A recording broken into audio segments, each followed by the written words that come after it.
Ang mga kwento ng pag-ibig, kwento ng buhay, at kwento ng pag-asa dito sa Barangay Love Stories. Love Stories.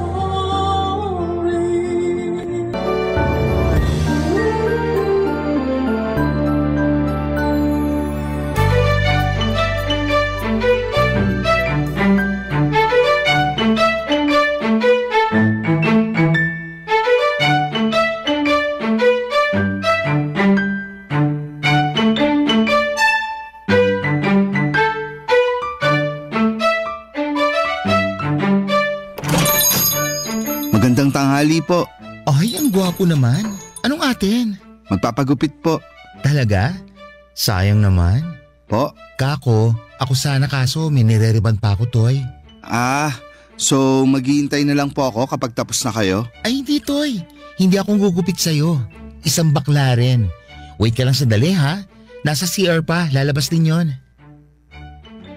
Ay, nandito na. Ano yung narinig ko kanina na bakla ako? Ikaw talaga, mamita? Sinisiraan mo agad ako. Porke wala tayong jowa at malapit nang mawala ang edad sa kalendaryo?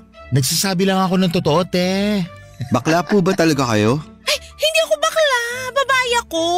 Kita mo naman, oh. Anong kita? Wala namang makikita sa'yo. Ewan ko sa'yo. Mag-focus ka nga dyan. Ay, dito ka, sir. Upo ka dito sa harap ng salamin. Salamat. Anong gupit po ang gusto niyo, sir? Sigurado ka bang marunong ka? Ay, grabe ka. Oo naman. Kung anong kaya ng mga bakla sa parlor, kaya ko rin. Saka hindi pasmado ang kamay ko. Alam mo na. Naku, nagpaparinig ka ba? Itong kamay ko, inaalagaan ko talaga to. Hindi ako pasmado. Ibang klase din kayo rito. Ang saya nyo. Siyempre naman, dapat ganun lang. Dapat happy. Ayos. Sarap nyo sigurong kasama. Sinabi mo pa. Masarap talaga kami. Fresh pa. At tulad yung babaeng nasa likod mo na ready-ready ng pagwapuhin ka palalo. Hindi pa lumagpas sa kalendaryong edad ko. Pero kahit lumagpas pa to, kaya ko pa. Age is just a number. Mamita, baka kung saan na naman mapunta tong usapan na to, Baka may susugod na magulang dito kasi ano? Grabe ka, lady. Hindi ako ganun, no? Kaya nga sinabi ko sa magulang nung lekat na yon na pumunta kami sa barangay para magharap-harap. Pero hindi natuloy kasi wala silang pwedeng reklamo sa akin. Matino akong bakla. Hindi ako tulad ng iba dyan na hayok. Ako kasi demure. O siya, demure na kung demure. Ikaw ba ate? Demure ka rin? Buong ganun, te. Dapat mo talagang respetuhin yung kasama ko. Aba, oo naman po. Magalang po ako sa mga nakakatanda sa akin. Lalo na sa babae. Sa bakla? Magalang ako sa lahat. Etos ka rin, no? Kung hindi ka lang gwapo, pagkakamala na kita scammer sa ka-etosan mo. Hala, grabe naman po kayo. Pero ang pogi mo, walang halong char. Hindi ba, lady? Ang swerte mo't ikaw ang gugupit dyan kay sir. Ha? Naku, kilala kita, lady. Nagagwapon ka kay sir? Ano nga pong pangalan nyo, sir? Gregory po. Ayan, alam mo na ang name ni sir. Ikaw talaga, mamita? Paano ko makakapag-concentrate nito? Hala, parang tulad ng dati, kapag hindi umaayos ang buhok ni sir, ako na ang titira. Naku, wag niyo naman paglaruan ng buhok ko. Just lang.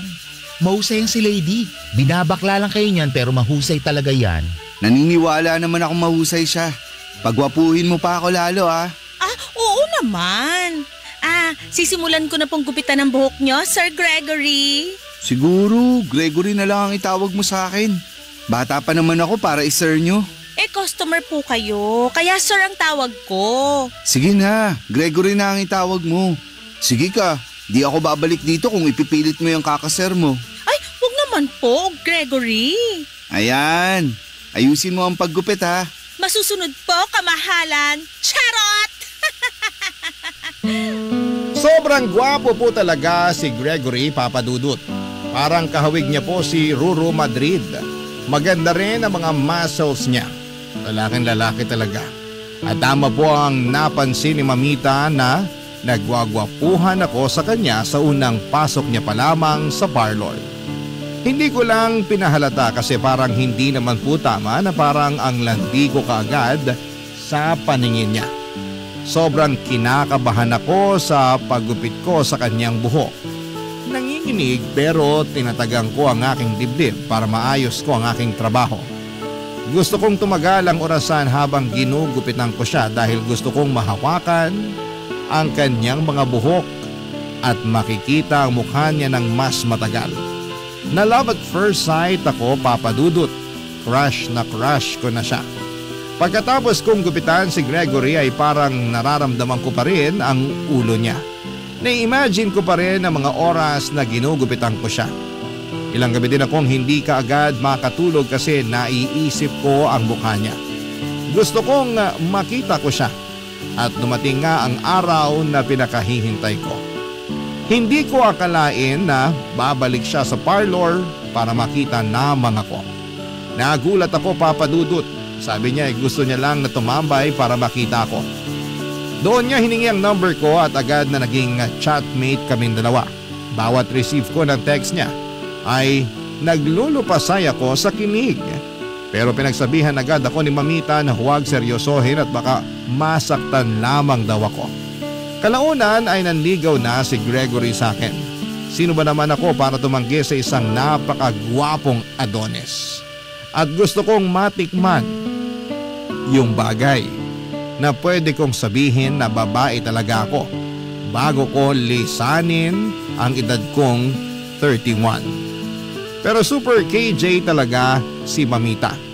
Pinagsabihan ba naman ako na huwag magpapadala sa mga matatamis na salita ni Gregory. Pero sabi ko ay inggit lang siya kasi may lalaki nang nagmamahal sa akin. Sa madaling salita ay hindi ako nakinig sa kanya, Papa Dudut. Gusto ko kasi si Gregory kaya sinagot ko na ng walang paligoy-ligoy. Naging kami na officially ni Gregory ang Ruru Madrid ng buhay ko. Isang linggo pa lang kami ay isinuko ko na kaagad sa kanya ang pagkababae ko.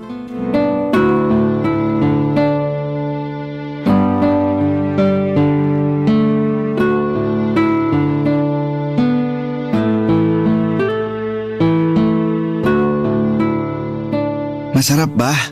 Ha? Oo naman.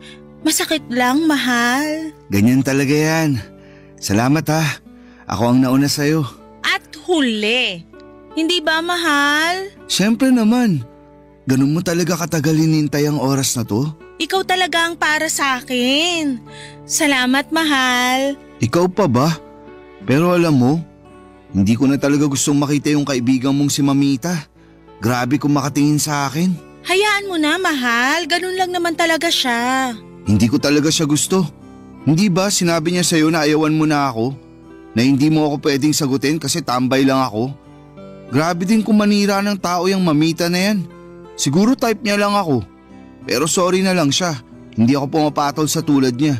Huwag mo na lang pansinin yun. Ang importante, tayo na. Seryoso ka sa akin. Mahal mo ko, di ba? Oo naman. Mahal kita.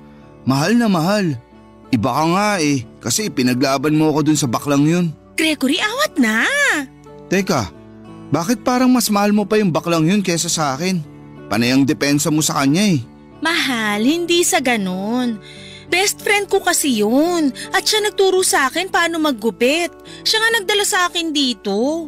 Kaya ako parlorista ngayon. Pero parang gusto niyang kontrolin ka. Hindi naman siguro. Concerned lang naman siya. Pero wala naman siyang ipag-aalala sa'yo kasi alam kong mabuti kang tao at mabuti ang intensyon mo sa akin. Tama ka dyan. Mahal kita, lady.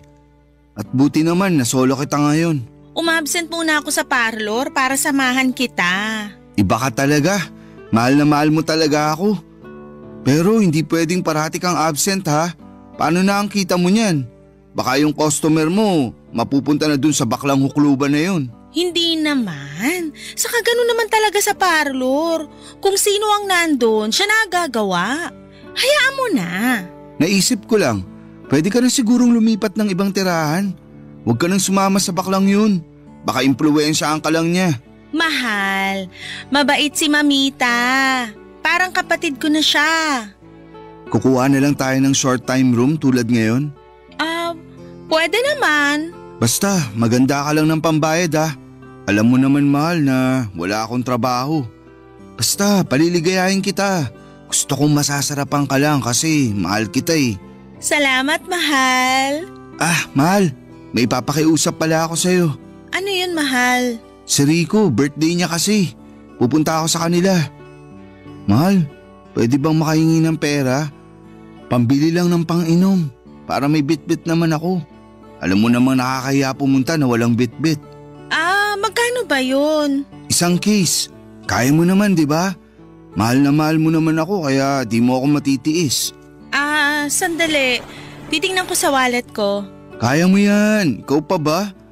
Ang dami mo nga naging customer sa parlor nitong mga nakaraang araw kasi graduation. Maraming nagpapagupit tsaka nagpapariband. Tiba-tiba ang kita mo. Sa awa ng Diyos, marami nga. Eto mahal. Okay na ba yan? Pwede mo bang dagdagan, mahal? Baka magkasarapan eh. Alam mo na, minsan lang naman to.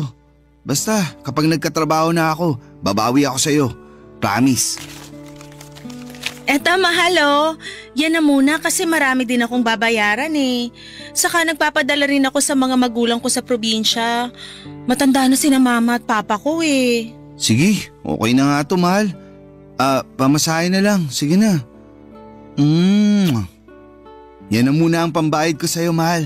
Basta mag-ingat ka ha. Oo naman, iingatan ko sarili ko. Pangako. Maraming salamat dito, mahal. The best ka talaga. Mag-enjoy ka sa party. Aba syempre, salamat talaga dito sa bigay mo, mahal. Welcome, mahal. At dahil nga mahal na mahal ko si Gregory at may sapat naman akong pera, Papa Dudut, ay binibigyan ko na siya.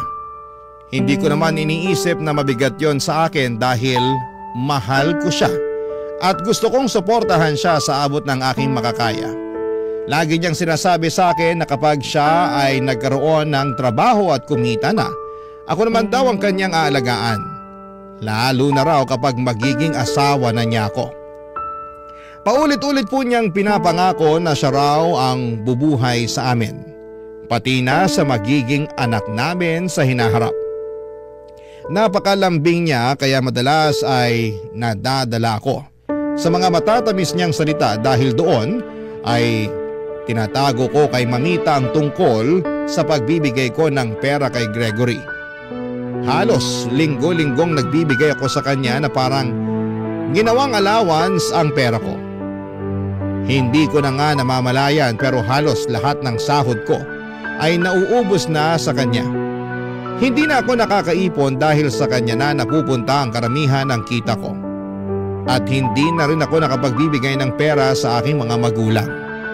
May mga pagkakataon na ramdam ni Mamita, Papa Dudut, na pineperahan lamang ako ni Gregory. Paulit-ulit niyang sinasabi sa akin na mag-ingat ako dahil baka ginagamit lamang niya ako. Pero tuwing tinatanong niya ako kung nagbibigay ba ako kay Gregory ng pera, ay todo ang pagtanggi ko. Ayaw kong isipin niya na mali ang relasyon namin. Hindi ko rin kayang aminin kahit sa sarili ko na baka nga totoo ang sinasabi ng ibang tao na baka pera lamang ang habol ni Gregory sa akin. Pinipilit kong paniwalain ang sarili ko na mahal niya ako. At totoo ang lahat ng mga pangako niya. Umaasa akong darating ang araw na magbabago ang sitwasyon, na siya naman ang magpapasaya, bubuhay at mag-aalaga sa akin. Pero minsan ay hindi ko maiwasang mag-isip. Bakit ganon? Bakit ako na lamang palagi ang nagbibigay? Bakit parang ako na ang bumubuhay sa kanya? Kapag hindi ko siya nabibigyan ng pera ay nagtatampo siya. Ang bigat sa pakiramdam. Pero iniisip ko na lamang na mahal ko siya at siguro ay eto ang paraan ko para ipakita yon. Iniintindi ko na lamang na wala pa siyang trabaho kaya ako muna ang gumagawa ng ganong responsibilidad. Mahirap pero mahal ko si Gregory, Papa Dudut. At kung mahal mo ang isang tao, ay gagawin mo ang lahat para mapasaya siya. Kahit minsan ay ikaw na ang nasasaktan. Barangay Love Stories. Barangay Love Stories. Mahal na mahal ko po talaga si Gregory, Papa Dudut. Pero kahit na anong paliwanag ko ay hindi pa rin naniniwala si Mamita. Paulit-ulit niya akong sinasabihan na mukhang niloloko lamang ako ni Gregory. Hindi ko alam kung bakit ganon siya kung makapagbitaw ng salita. Siguro ay dahil ayaw niyang masaktan ako pero hindi ko maiwasang mainis kapag sinasabi niyang ginagamit lamang ako ni Gregory. Tuwing napag-uusapan namin siya ay nagiging tensyonado ang usapan namin ni Mamita. Kaya naman kadalasan ay iniiwasan ko na lamang na mapunta roon ang usapan namin para hindi kami magtalo. At tuwing nasa inuupahan naming room at agad akong natutulog para iwas na rin nabanggitin ang tungkol sa relasyon namin ni Gregory. Minsan nasa labas din ako ng bahay para makipag-chat kay Gregory. Ganun po ang naging sistema ko para hindi ako mainis kay Mamita. Dumating na nga sa puntong napag-isipan ko na ring sundin si Gregory na lumipat na lamang ako ng ibang bahay para malayo sa panghihimasok ni Mamita.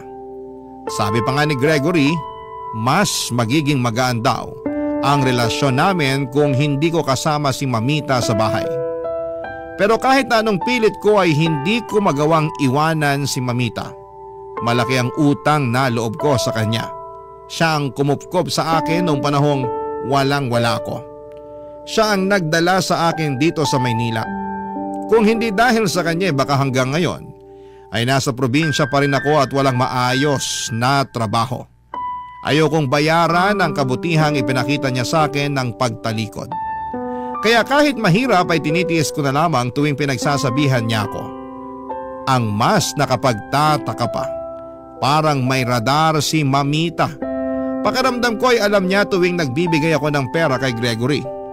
Hindi ko alam kung may nagsusumbong sa kanya o sadyang malakas lang talaga ang kutob niya. Paulit-ulit ko namang sinasabi na hindi ko binibigyan si Gregory pero hindi siya naniniwala. Hanggang isang araw, nang hindi ko inaasahan ay nahuli niya ako mismo sa akto. Pasakay na ako ng tricycle noong kasama si Gregory at inabot ko sa kanya ang perang pang-allowance niya. Laking gulat ko nang biglang lumitaw si Mamita mula sa kabilang kalsada. Hindi ko alam kung ano ang mas matimbang, ang hiya, kaba o takot. Kitang-kita ko sa mga mata ni Mamita ang pagkadismaya, Papa Dudut. Hindi siya nagsalita kaagad pero ramdam na ramdam ko ang bigat ng titig niya. Hindi ko alam kung paano ko maipapaliwanag ang sarili ko sa kanya ng mga oras na yon.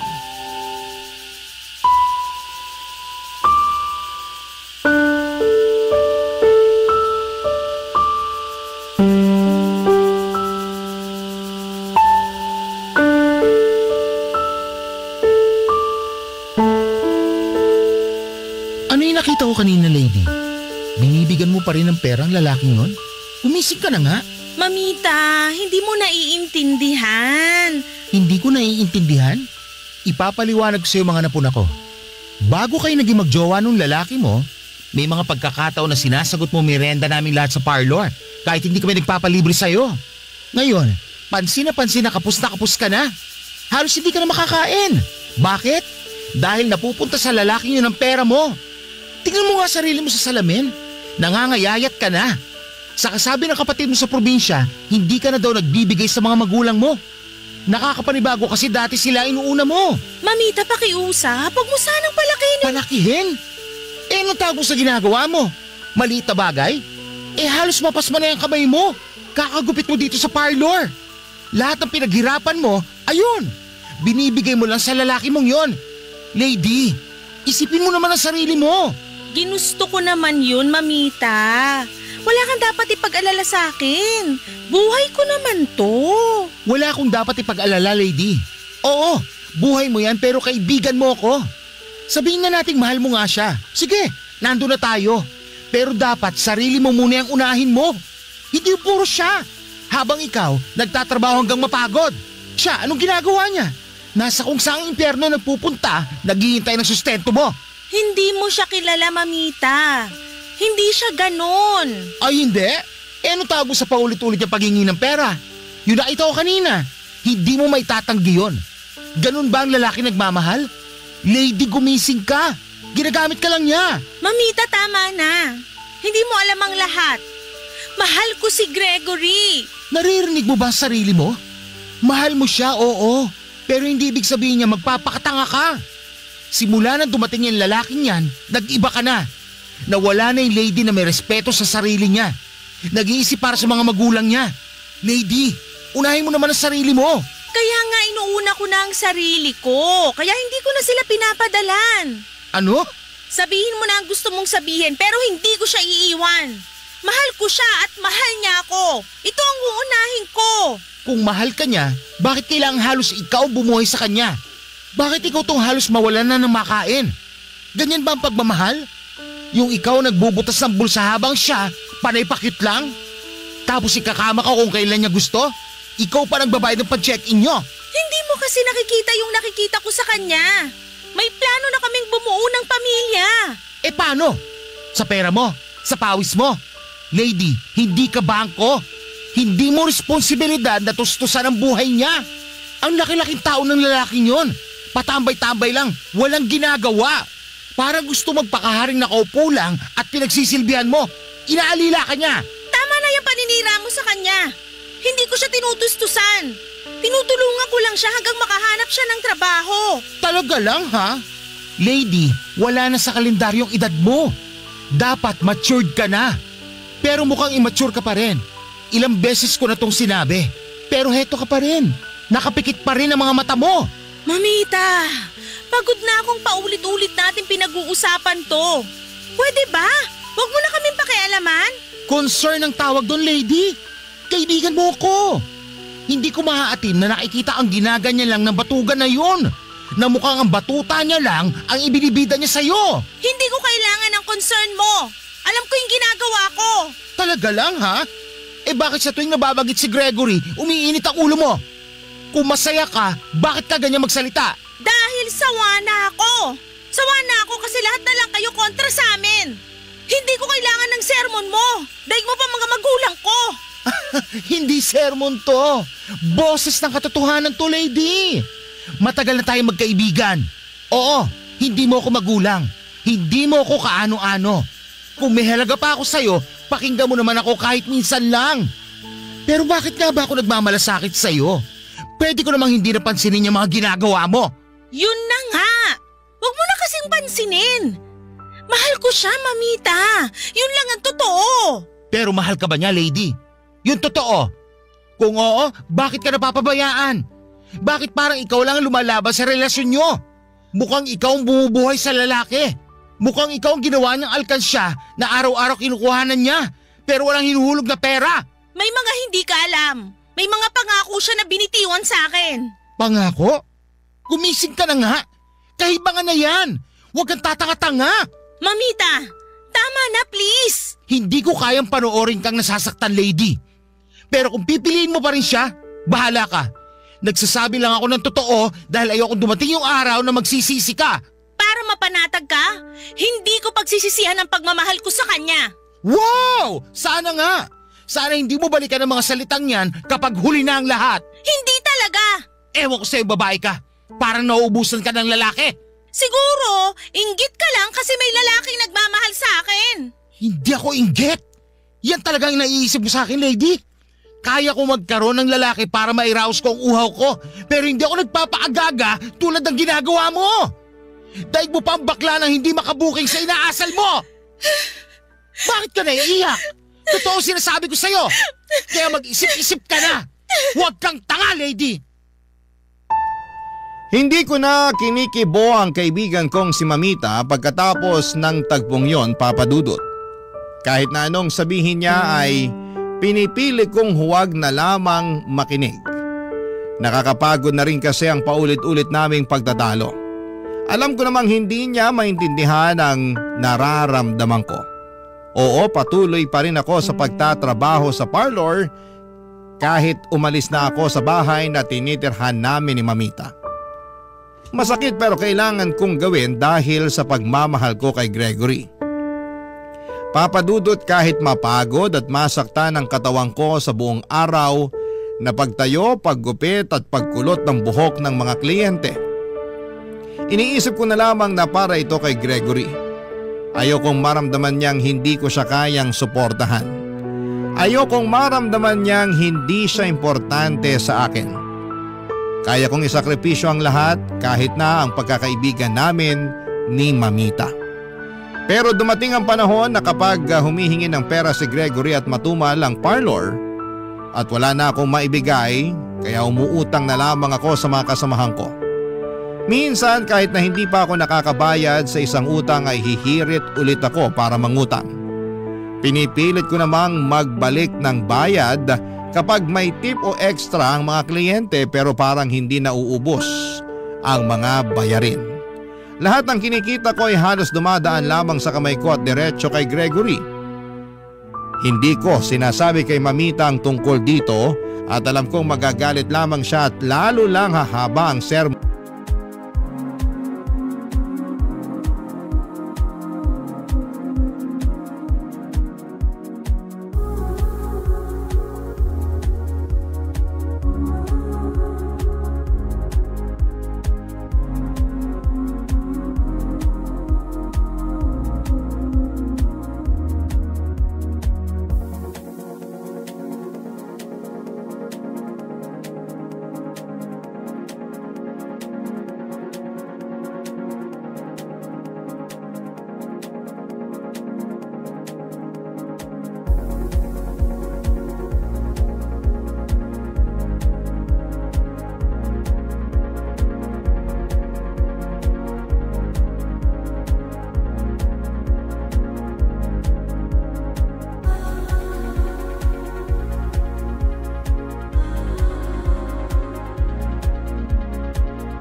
Niya sa parlor.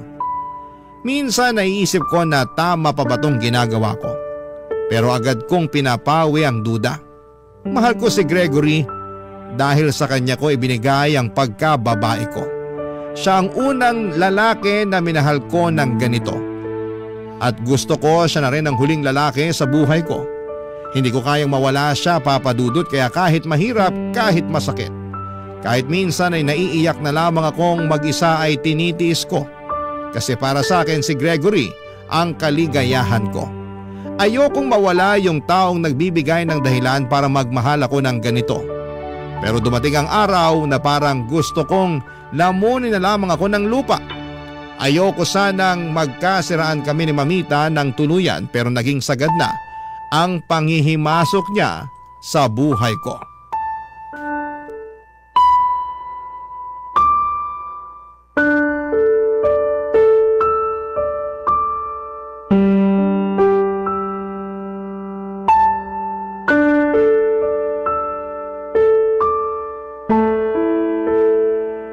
Lady, pwede ba kita makausap? Mamita, sa susunod na lang. Uwi na ako. Alam mo, kanina ko pa gustong makausap ka eh.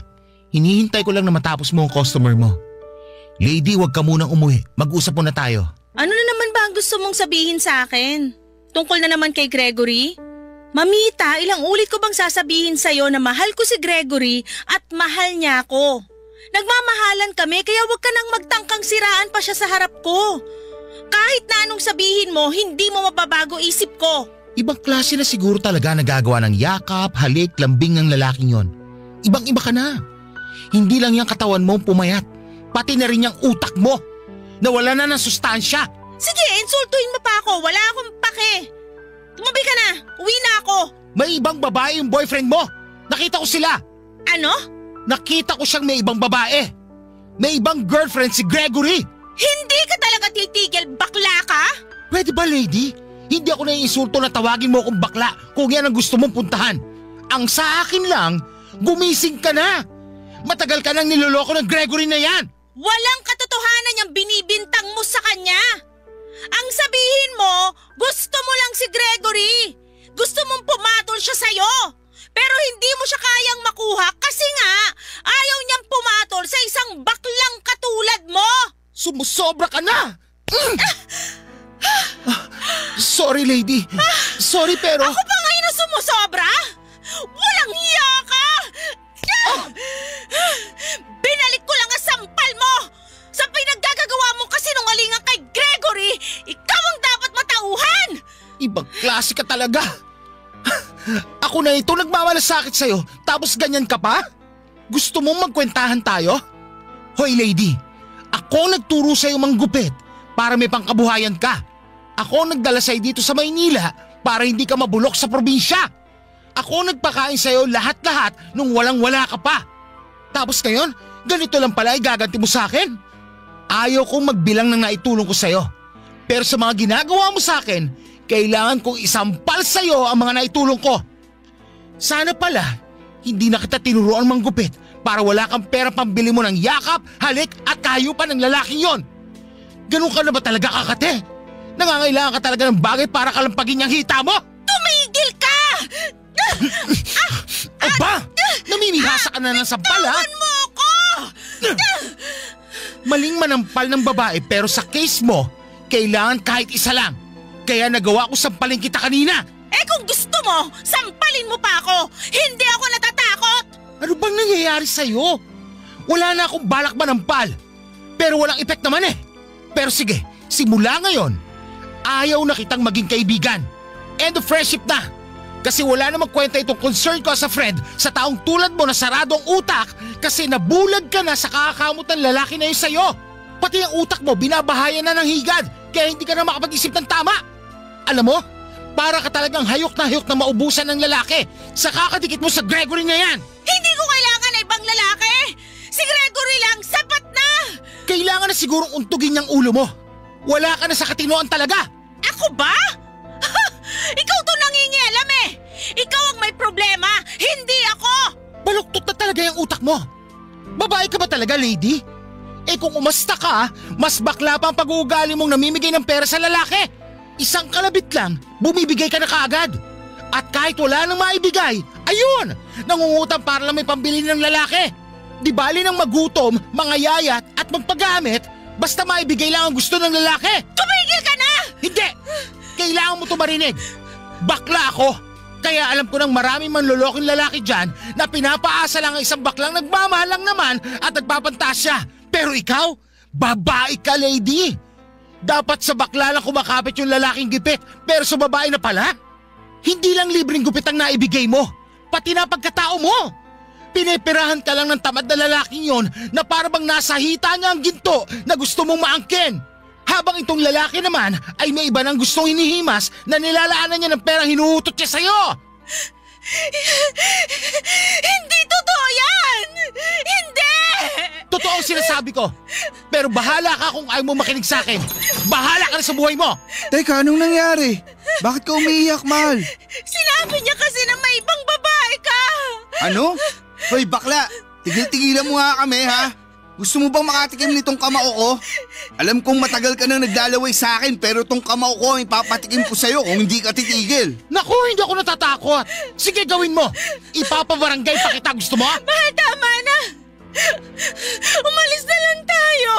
Salamat ka, inawat ako ng girlfriend ko. Kung hindi, wasak talaga yung pagmumukha mo sa akin. Tayo na, mahal.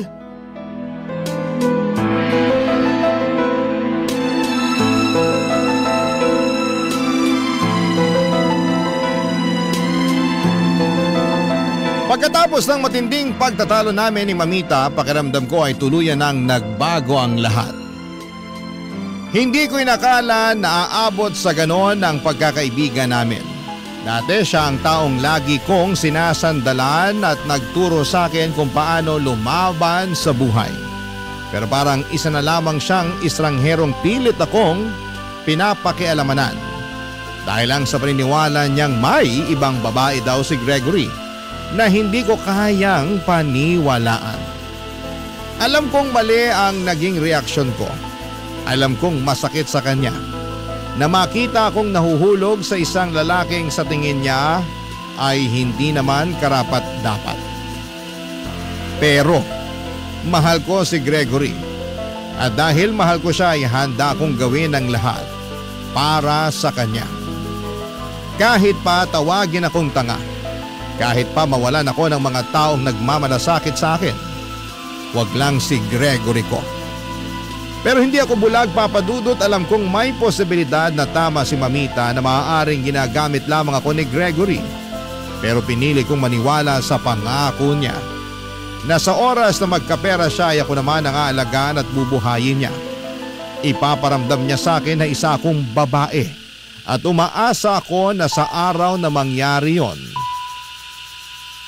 Alam kong masakit ang mawalan ng isang kaibigan. Lalo na kung ito ay isang taong itinuturing kong pamilya. Pero minsan ay may mga bagay na kailangang isakripisyo para sa taong mahal mo. Marami ng beses na pinagsabihan ako ni Mamita pero sa halip na pakinggan siya, ay mas pinili kong manindigan para kay Gregory. Ito ang pinili ng puso ko. Ito ang desisyon ko. At handa kong harapin ang anumang kahihinatnan nito. Kahit pa ang kapalit ay ang pagkawala ng isang matagal ng kaibigan, Papa Dudut. Barangay Love Stories. Barangay Love Stories. Umalis ako sa parlor, Papa Dudut. Nag-decide akong lumipat sa iba at hindi ko na kinaya ang tensyon sa pagitan namin ni Mamita. Matapos ang matinding away, pakiramdam ko ay wala na akong lugar sa dating parlor kung saan ako nagsimulang mangarap. Ang sakit na naramdaman ko sa pagtatalo namin ay mas malalim kesa sa inaasahan ko. Dati siya ang laging nandyan para sa akin. Pero ngayon ay tila tuluyan na kaming nagkahiwalay ng landas at sa tingin ko ay eto na talaga ang wakas ng aming pagkakaibigan. Ngunit sa kabila ng bagong simula ay may isang bagay akong hindi inaasahan. Ang matuklasan, Papa Dudut, na tama nga si Mamita. Hindi ko inakalang mangyayari ito na ang babala at paratang niya laban kay Gregory ay totoo pala. Mali akong tinalikuran ko si Mamita at ipinagkait ko ang pagkakataong marinig ang katotohanan. Ngunit heto ako ngayon. Natulala sa harap ng isang katotohanang hindi ko na kayang itanggi. Nahuli ko si Gregory kasama ang ibang babae at hindi lang basta kasama kundi kaakbay, kasabay na tumatawa pa at malinaw sa kilos nila na may relasyon sila. Parang bumagsak ang mundo ko ng sandaling yon, lalo na nang naghalikan sila sa lips sa harapan ko. Ang lalaking pinaglaban ko, ang lalaking pinaglaanan ko ng oras, pera at pagmamahal, lahat ng yon ay nauwi lang pala sa kasinungalingan. Pilit kong binabalikan ang lahat ng sinabi niya sa akin noon. Ang pangakong hindi niya ako iiwanan. Ang paniniyak niyang ako lamang ang mahal niya, ngunit lahat ng yon ay isa lamang ilusyon na pinili kong paniwalaan. Papa Dudut, napakasakit pong malaman na tama ang taong iniwan ko. Habang mali ang lalaking ipinaglaban ko. Mas masakit ang tanggapin na ako mismo ang nagbulag-bulagan. At wala akong ibang masisisi kundi ang sarili ko. Kung sana'y nakinig lamang ako kay Mamita noon, kung sana ay hindi ko sinantabi ang mga babala niya, hindi sana ako umabot sa ganitong sitwasyon. Pero huli na pala para bumalik pa. Ang tanging magagawa ko na lamang ay bumangon mula sa pagkakamaling ito at tanggapin ang katotohanan na minsan ang pag-ibig ay hindi sapat para panatilihin ang isang taong hindi naman kailanman naging totoo sa iyo, Papa Dudut.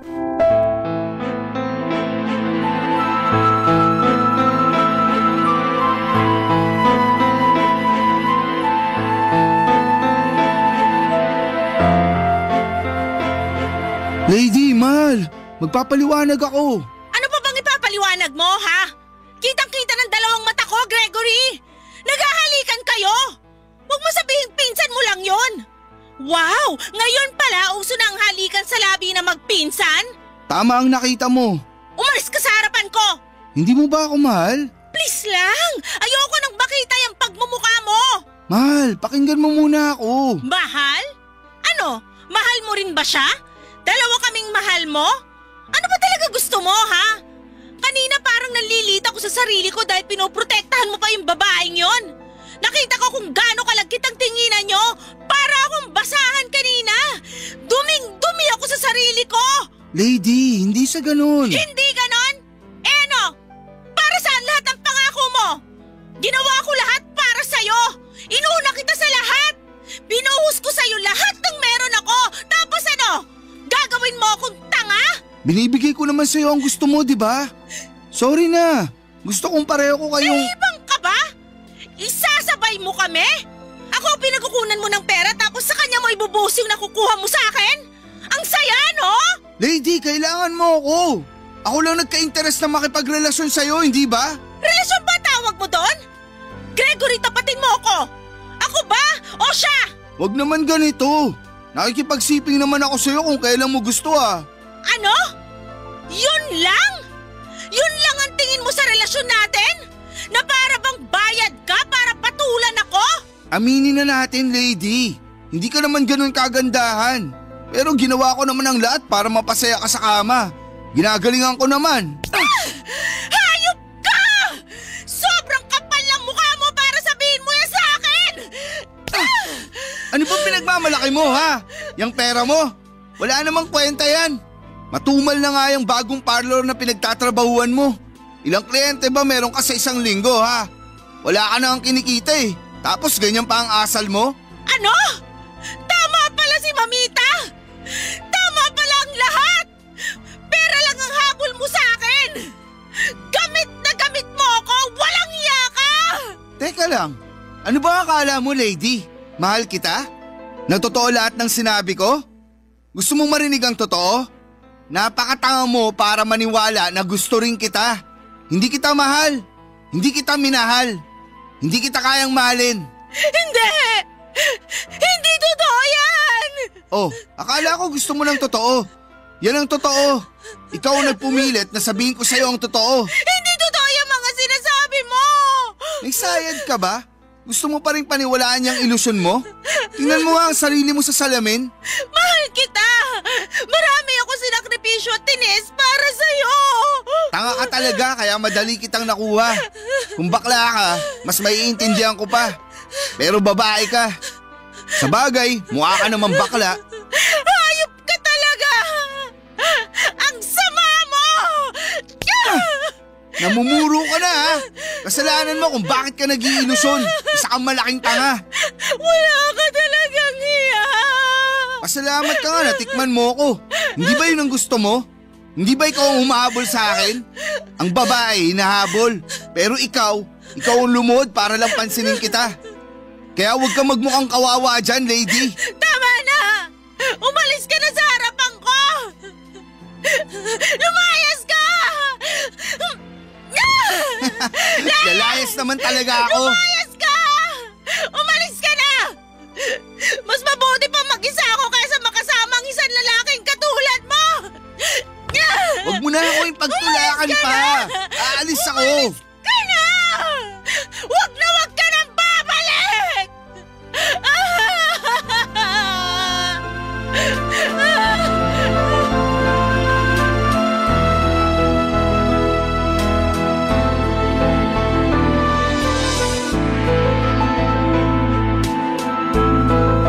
Nanliit ako sa sarili ko, Papa Dudut. Hiyang-hiya ako sa lahat ng mga nangyari. Parang bigla akong natauhan. Parang binuhusan ako ng malamig na tubig. Ang sakit tanggapin pero tama si Mamita.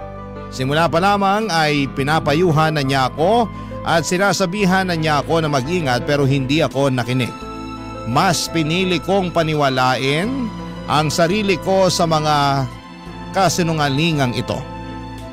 Kaya gusto kong magkaayos kami ni Mamita. Gumawa ako ng paraan para humingi ng tawad sa kanya at hindi lang dahil sa lahat ng nasabi ko noon kundi dahil din sa mga panahong binabaliwala ko siya. Naisip ko kung gaano siya nagmalasakit sa akin. Kung hindi dahil sa kanya ay hindi ko marirealize kung gaano ako nagkamali. Mahal ako ng kaibigan kong si Mamita, hindi niya ako gustong saktan o kontrolin. Gusto lamang niyang protektahan ako. Iyon ang tunay na kaibigan. Kaya kahit nakakahiya ay pinuntahan ko siya sa parlor para kausapin. Alam kong wala akong karapatang umasa na tanggapin niya kaagad ang paghingi ko ng tawad pero sinubukan ko pa rin. Pagpasok ko sa parlor ay kinapalang ko ang mukha ko, Papa Dudut. Humingi ako ng tawad sa kanya at nakatalikod siya at abala sa pag-aayos ng buhok ng isang customer. Hinintay kong matapos siya saka ko siya nilapitan. Halos hindi ko mailabas ang boses ko sa sobrang kaba, Papa Dudut.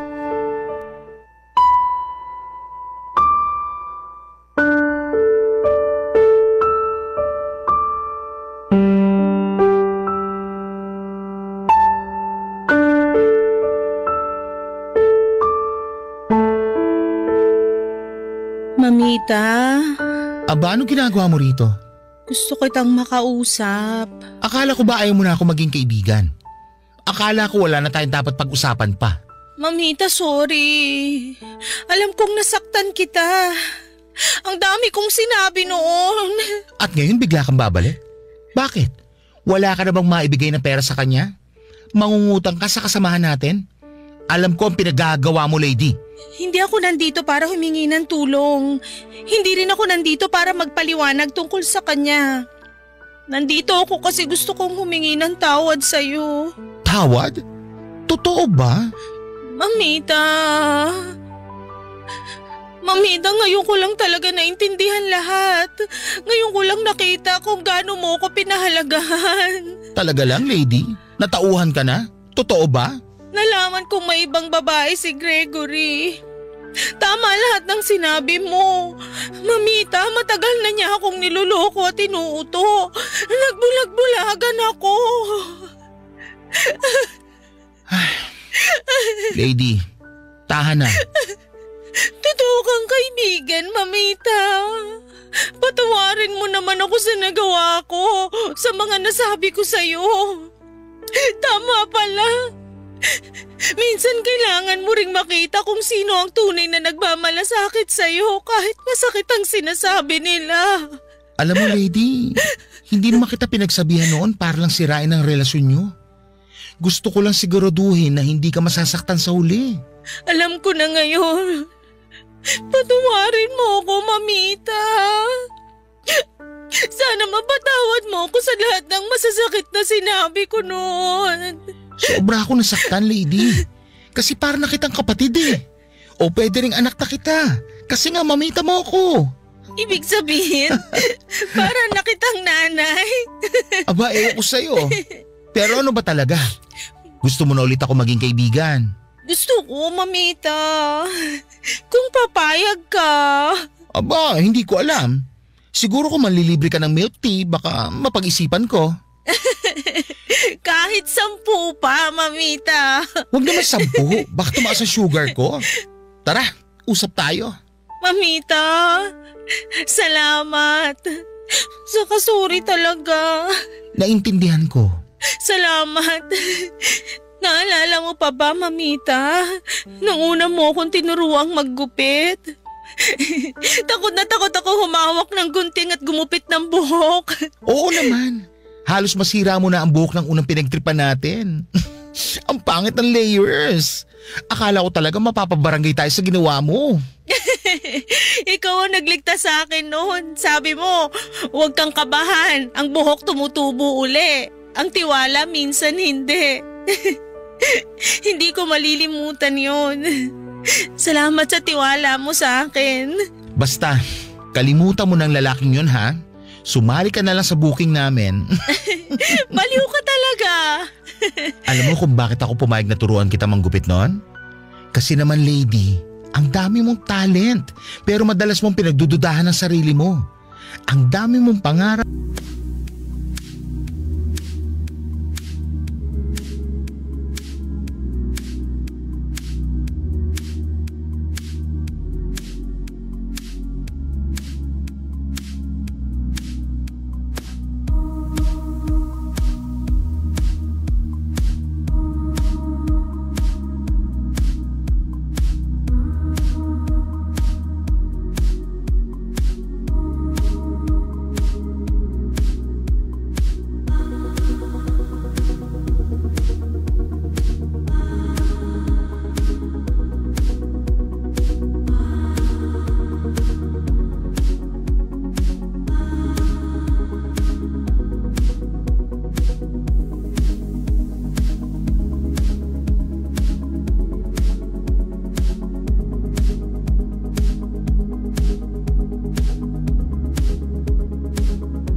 Pero natatakot kang sumubok.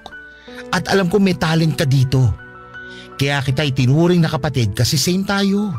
Magaling kang parlorista. Hindi mo lang ako tinuruan sa trabaho, kundi sa buhay, Mamita. Pinapatabahan mo naman ang puso ko. Alam mo, mas lalo kong naintindihan kung gaano mo ako kamahal bilang kaibigan. Kaya nga ang sakit nung iniwan kita. Ang sakit nung pinaniwalaan kong mali ka kahit alam kong gusto mo lang akong protektahan. Aaminin ko, nasaktan ako, lady. Pero hindi ibig sabihin nun na hindi kita naiintindihan. Ganun daw kasi kapag umiibig, minsan nabubulag. Kaya nga kailangan ng kaibigan na magsasabi ng kailangan ng gumising. Tandaan mo to, lady. Kahit kailan, hindi ko hiniling na mawala ka sa buhay ko. Mamita, gusto kong bumawi. Gusto kong maibalik yung dati nating samahan. Hindi lang sa parlor, hindi lang dahil sa trabaho, kundi dahil mahalaga ka sa akin. Kung ganon, may isang bagay lang akong gustong itanong sa'yo. Ano yun? Natuto ka na ba talaga? Oo, natuto na, Mamita. At alam kong hindi ko nahahayaang mawala ka uli sa buhay ko. Ikaw ang pinaka-the best na kaibigan sa buong universe. Ay naku, ang drama natin. Halika nga rito, payakap nga. Ano ba to? Naiyak ako ng bongga. Tara na nga at bumili na tayo ng milk tea. Libre mo na ako. Sige, at this time, ako na ang taya. Ikaw naman talaga. Papa Dudut, masaya ako nagkaayos kami ni Mamita. Kaya sa ngayon ay mas pinipili kong ituon ang oras at lakas ko sa paghahanap ng pera at sa pagpapahalaga sa sarili. Napagtanto ko na hindi ko maaaring ibuhos ang lahat ng meron ako sa ibang tao nang hindi muna iniintindi ang sarili kong pangangailangan. Dati inuuna ko palagi ang ibang tao, ibinibigay ko ang lahat ng meron ako. Kahit pa nangangapa na ako sa sarili kong direksyon. Pero ngayon ay unti-unti kong natutunan na hindi masama ang unahin ng sarili. Hindi kasalanan ang mahalin ang sarili bago ang iba. Yun ang itinuro sa akin ni Mamita. At kung may ibang tao man ako na kailangan kong unahin maliban sa pamilya ko, si Mamita yon. Bakla man siya pero napakabuti niyang tao. Sa paglipas ng panahon ay natutunan kong hindi lang pagmamahal sa ibang tao ang mahalaga. Kailangan ko rin po itong ibigay sa sarili ko. Kapag inuna ko ang sarili kong kapakanan ay doon ko mas maunawaan kung paano magbigay ng tamang pagmamahal sa ibang tao. Kaya ngayon, Papa Dudut, mas pinagtutuunan ko ng pansin ang pagbuo ng mas matibay na sarili. Pinaguhusayan ko ang paghahanap ng pera hindi lang para sa kasalukuyan, kundi para sa hinaharap na rin. Nagpaplano kami ni Mamita na gumawa ng sarili naming parlor kaya nag-iipon kaming dalawa. Sana balang araw ay matupad ang dream parlor namin. Kasabay ng paghahanap ng pera ay pinapalakas ko rin ang loob ko. Hindi ko na hinahayaang madiktahan ng ibang tao ang halaga ko. Alam kong hindi perpekto ang mundo at may mga tao talagang susubok na samantalahin ka, paiikutin ka o gagamitin ang pagmamahal mo laban sa'yo. Pero ngayon, Papa Dudut, ay natutunan kong ipaglaban ang sarili ko. Natutunan kong hindi ko kailangang magpaubaya ng magpaubaya. Para sa akin, ang pakikipagrelasyon ko kay Gregory ay isa pong aral. Natuto na ako at naniniwala ako, Papa Dudut, na kapag natutunan ko na ang mahalin ang sarili ko ng buo, mas kaya ko magmahal ng iba nang hindi nagsasakripisyo ang sarili kong pagkatao. Ang huli kong balita kay Gregory ay nasa kulungan daw po ito kasama ang barkada dahil kasama itong nahuli sa isang nakawan. Sa isip ko, ang kapalaran na ang gumawa ng paraan para pagbayaran niya ang ginawa niya sa akin. Pero sana kapag makalabas na siya ay tumino na siya at maghanap talaga ng trabaho at hindi aasa sa ibang tao o magnanakaw. Kaya kahit bakla ang parlor, hindi ko kinakaya ito. Sa panahon ngayon ay kailangan natin ng trabaho dahil sobrang mahal ng mabuhay. Hanggang dito na lamang po Papa Dudut at marami pong salamat sa inyo sa pagtatampok ng aking kwento. Ang inyong forever kapuso at ka-barangay, Lady. Barangay Love Stories. Barangay Love Stories. Ano ang masasabi mo sa ating Barangay Love Stories today? Aabangan namin yan sa aming comment section. Nagustuhan ng iyong napakinggan? Ituloy yan via live stream sa www.gmanetwork.com/radio.